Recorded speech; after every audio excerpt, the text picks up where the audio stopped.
perlu saya ingatkan kepada antum sebagai talabatul ilm, kepada seluruh yang hadir, ikhwan dan akhwat, semuanya perhatikan bahwa kita nuntut ilmu ini agar kita takut kepada Allah. Itu antum harus ingat itu. Bukan sekedar ngaji, bukan sekedar nuntut ilmu, bukan sekedar hadir dalam pengajian, tapi bagaimana ilmu yang dikaji dalam setiap kajian itu membuat kita takut kepada Allah Subhanahu wa taala.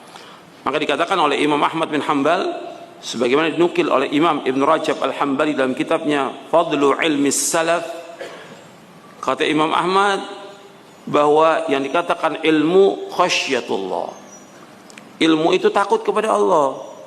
Tujuan kita menuntut ilmu ini bukan untuk kebanggaan, bukan untuk pamer, bukan untuk riya, bukan untuk mencari dunia, bukan. Tapi bagaimana kita menuntut ilmu, kita takut kepada Allah. Tumbuhkan itu, takut kepada Allah.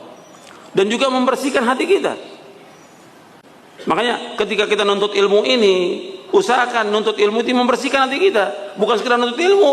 Bagaimana penyakit-penyakit ego, penyakit sombong, penyakit serakah, penyakit bakhil, penyakit dengki, penyakit iri itu hilang dari hati kita.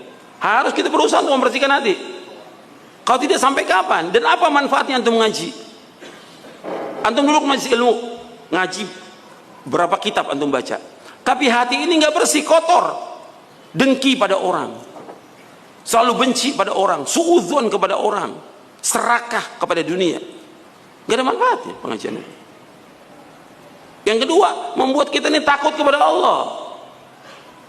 Kan Allah menyuruh Nabi Musa, faqul hal laka ila an tazakka wa ahdiyaka ila rabbika fatakhsha. Aku tunjukin engkau kepada Allah agar engkau takut kepada Allah. Timbul rasa takut kita kepada Allah. Bukan ngaji tetap aja masih berbuat maksiat, masih makan riba, masih muamalah yang enggak benar. Berarti enggak ada asar pengajian itu. Mesti ada asar takut kepada Allah SWT, takut. Makanya antum nuntut ilmu seperti itu, usahakan. Bagaimana nuntut ilmu ini membersihkan hati kita, dan nuntut ilmu ini membuat kita takut kepada Allah Subhanahu wa taala.